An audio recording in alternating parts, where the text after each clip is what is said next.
çarpık bir tablo var bugünkü Birleşmiş Milletler'in toplantısına baktığımızda. Birincisi şu, biliyorsunuz Şara Birleşmiş Milletler'e göre hala bir terörist. Ama diğer taraftan dediğiniz şekilde etrafı çevrilmiş bir durumda. Kendisiyle birçok insan, hatta daha evvel kendisi sahada teröristken, yani resmi şu anda Birleşmiş Milletler'deki olduğu konumu değil, sahada teröristken işte onun peşinden koşan Patriot'la bile ABD'nin Irak'taki askeri temsilcisi oturup Orta Doğu'nun geleceğine dair planlar yapıyorlar. Yani olacak iş değil bu tablo. Diğer taraftan hepimizin üzerinde yoğunlaşıp ders çıkartması gereken aslında çok güzel de bir örnek. Demek ki olaylar çok daha farklı, bizim yaklaştığımız, görmek istediğimiz insani değerlerden farklı temeller üzerinde gelişiyor. Diğer taraftan aynı Birleşmiş Milletler tanıdığı birçok 150'den fazla üye ülkesinin tanımış olduğu Filistin'in devlet başkanına vize vermiyor. Bu da böyle bir durum var. Yani bu da aslında oldukça tuhaf. Yani bizim sürekli işte çıkarlar üzerinden yürüdüğünü dile getirdiğimiz uluslararası ilişkiler dengesinin aslında ne kadar da çıkarlar üzerinden yürüdüğünü bundan daha iyi bize hiçbir şey gösteremez. Bizler bundan bir ders çıkartmalıyız. Çok ciddi bir ders. Açsanız ama hocam, diğer nasıl taraftan bir şu ders? var. Açsanız hocam, nasıl bir ders? Şu. Kimin için ders? Ders şu. Asıl olan öyle ya da böyle başarıya imza atmak, gücünü koruyup bir şekilde bir güç olduğunu ortaya koyabilmek, kendi varlığının herhangi bir dengede bir unsur, dengeleri değiştirebilecek bir unsur olduğunu ortaya sunabilmek ve her halükarda uluslararası ilişkilerdeki bölgedeki denklemi iyi okuyarak artık geç olduğu zaman değil, öncesinden gardını almak. Bakınız, Şara bugün Birleşmiş Milletler'de bir yıl evvel ülkenin başına geçti ama ondan önce hikayesi var. Ondan önce girmiş olduğu bir ilişkiler silsilesi var. Bunun içinde Rusya var, bunun içinde İngiltere var, bunun içinde ABD var, bunun içinde hatta şu anda göya düşman gibi görüyor İsrail var. Türkiye'yi falan bırakın. Yani demek istediğim, Şara dediğiniz daha kim? Yani bizlerle yani Kürt faktörüyle kıyaslandığında daha dünkü çocuk. Elindeki kaynaklar da öyle. Burada şu anlamda ders alınması gerekir diyorum. Acaba Kürtler bölgedeki potansiyelini reel siyasete ne kadar dönüştürebiliyorlar? İşte bu dersten bahsediyorum. Eğer düne kadar ve hala bugün terörist olan birisi bu söylediğiniz muameleyi görüyorsa, Orta Doğu'nun en kadim haklarından biri, bırakın devlet olmayı, basit, sıradan olan, aslında insanlık tarihi açısından en sıradan haklarını elde etmek için bile ne kadar mücadele veriyorlar ve dünya bunu görmezden geliyor. İşte dersi bu noktada almamız lazım. Hep başkalarını suçlayarak değil. Acaba Kürtler nerede yanlış yapıyor? Bu anlamda dedim, ders almak lazım. Evet. Bakınız, Şara bugün tabii ki orada bir devlet başkanı olarak var. Çok da güzel, iyi oluyor ki bütün dünyanın işte 150'den fazla ülkesi Gazze'yi Filistin'i tanıyor. Bu da güzel bir şey. Doğru da bir şey. Desteklenmesi gereken bir şey. Ama ve lakin aynı insanlar, insanlık adına bunu yaptığını söyleyen bu devletler Gazze yerle bir olmadan neredeydi? Demek ki olmayabiliyormuş. Demek ki mesele senin yerle bir olman değilmiş. Bu bir. İkincisi, aynı bu insani değerlerle hareket ettiğini söyleyen güçler Şara'ya, iktidara geldikten sonra kendi ülkesinde hayatını kaybeden binlerce insanın hesabını soracak mı? Hayır, sormayacak. Demek ki maalesef bu da önemli değilmiş. Demek ki önemli olan başka dengeler varmış. Demek ki bu insanlar, bu ülkeler bu hamleleri yaparken farklı mantıkla hareket ediyor. Peki İşte bu tam anlamda burada ders şunu almamız sorsam hocam, lazım o dedim. önemli olan yerler varmış dediğiniz tüm bu şeyler İsrail'in güvenliğini sağlamaya dönük birçok hegemon devletin geliştirdiği bir ilişkiler ağı mı sizce? Yani Şara'yı bir şekliyle İsrail'in oradaki bir güvenlik gücüne dönüştürme eğilimi mi var ki Şara aynı zamanda radikal İslam'ı temsil eden bir kimlik. Geçmişte de benzer bir şeyi Afganistan'da görmüştük. Şara açısından böyle bir durum mu var? Şara buna mı uyacak ya da nedir? İsrail-Suriye anlaşmasından da söz ediliyor. Bunun tabii Kürtlerle de bağlantısı var. Çünkü Şara'da işte o anlaşmadan sonra Kürtlerle ancak adım atabileceğine dair bir şeyler söylemişti Amerika'da basında yaptığı açıklamada. Bence tabii ki Şara zurnanın son deliği amiyane tabirle. Bu işin içinde bence belirleyici faktör son gelişmelerde, çok derine inmeden ille de yakın tarihten bir milat almamız gerekirse Abraham anlaşmalarının devreye girecek olmasının İngiltere üzerinde yarattığı ciddi bir rahatsızlıktır. Yani Abraham anlaşmaları demek aslında bundan sonra Körfez'in zenginliklerinin ABD ve İsrailli dolaylı yoldan firmalar aracılığıyla dünya pazarlarına ulaşması anlamına geliyordu. Bu ve bunun dışında birkaç faktör bölgedeki statükonun İngiltere aleyhine bozulacağının en önemli ibareleriydi ve bu denklemi değiştirmek için İngiltere bir takım metotlarla süreci geldiğimiz noktaya getirdi. Ama tabii ki burada iç içe geçmiş birçok oyun ve düzen var. Onların hepsi ayrı bir tartışma ve değerlendirme konusu olabilir.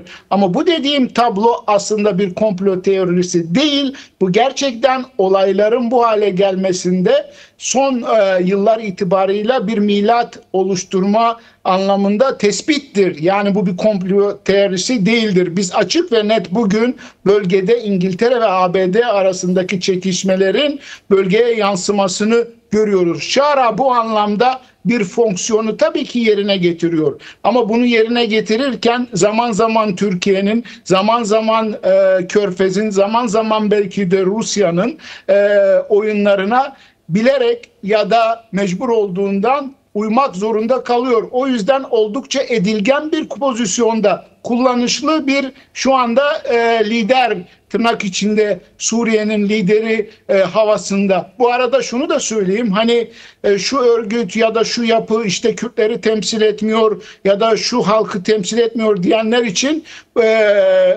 aslında Şara iyi bir örnek. Yani Şara bugün Suriye'nin yüzde kaçını temsil ettiği için Birleşmiş Milletler'de kabul ediliyor. Bu soruyu da yeri gelmişken soralım, böyle diyenlere bir cevap olsun. Demek istediğim bu. Yani Şara, evet dediğiniz gibi belki İsrail'in bölgedeki güvenlik çıkarlarına hizmet etmek için ortaya çıkartılan bir aktör.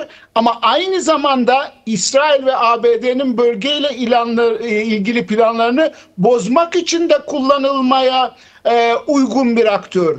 Bakınız işte Bahçeli'nin son çıkışı, MI6'in önemli bir açıklama için İstanbul'u merkez seçmesi, bütün bunlar Şara'nın tek bir kişiye bağlı olarak hareket eden, böyle ne yaptığını tam olarak bilen bir lider olarak ortaya çıkmadığını, değişik aktörler tarafından, hatta son gelen bir takım bilgilere göre Rusya tarafından da aktif olarak kullanılabilen bir şahsiyet olduğunu ortaya çıkıyor. O yüzden süreci okumak için böyle siyah beyaz değil de çok boyutlu ve çok katmanlı bir şekilde okumamız gerekiyor. Her halükarda Şara'ya dikkat ederseniz söylemleri bile, Kürtlere karşı olan söylemleri bile günden güne, nasıl ki ABD Büyükelçisi'nin değişiyor, Şara'nın da bir gün farklı, bir gün diğer başka bir tonda, diğer gün başka bir tonda söylem geliştirebiliyor. Bu onun aslında kendi başına bir siyaset geliştirme kapasitesinin olmadığını, edilgen olduğunu ve onun üzerinde etkisi olan güçlerin o anki pozisyonuna göre söylem geliştirdiğini bize direkt olarak gösteriyor. Şara'nın konumu bu ve bundan sonrası için Suriye için de oldukça tehlikeli bir aktör bence şu anki olduğu yapısıyla. Çünkü kendi başına kalsa aslında Suriye için en iyi yöntemin ve yönetim biçiminin ademi merkeziyetçi olduğunu bilebilecek kapasitetedir diye düşünüyorum. Ama kendi başına olmadığı için maddi yönden Suudilere, istihbarat yönünden Türkiye ve İngiltere'ye, güç yönünden ABD'ye bağlı olduğu için bu güçler dengesi arasında gidip geliyor ve bir şekilde İsrail'le anlaşma yazmaya zorlanan bir lider var. Bakalım bundan sonraki sürecin nasıl gelişeceğini de göreceğiz. Özellikle Netanyahu-Trump görüşmesinden sonra. Çünkü 4. kez görüşecekler. Netanyahu-Trump'tan önce Erdoğan-Trump görüşmesine dönük de görüşlerinizi almak istiyorum.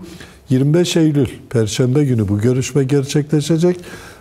Cidden Trump'ın dediği gibi sadece ticari ilişkilerde bir sınırlı kalacak. İşte Türkiye üzerinden Cumhurbaşkanlığı'nın açıkladığı küresel barışı da hedefleyen çok büyük stratejik bir görüşme mi? Öncesi tabii ilginç. Bu görüşmenin ayarlanmasından önce Cumhurbaşkanı ile Trump'ın oğlunun görüşmesine dair de söylenen çokça şey var. Bu bağlamda o görüşmeyi nasıl değerlendiriyorsunuz? Ve en önemlisi belki de Kürtler açısından Rojava o görüşmenin neresine oturuyor? Bence siyasi ajanda olarak tam merkezine oturur. Ticari olarak da aslında dolaylı olarak tam merkezindedir. Çünkü birbiriyle bağlantılı olduğu için bu süreçler. Burada rahatlıkla benim söyleyebileceğim şu. Cumhurbaşkanı Erdoğan tabii ki işin ticari boyutunu kendi iç ve dış siyasetteki planlarını gerçekleştirmek için maksimum kullanacaktır. Bu anlaşılabilir bir durum. Bu da Trump için geçerli bir yöntem olabilir. Burada dikkat edilmesi gereken şu. Cumhurbaşkanı Erdoğan bir tek şeye bakar içinde bulunduğumuz süreçte, anketlere. Yani önüne gelen anketlere bakar. Bu anketleri etkileyecek 2 tane önemli faktör var bence. Birincisi ekonomi. Bu anlamda ABD'yi ekonomik olarak karşısına almamak önemlidir. Ve gereken her şeyi yapar.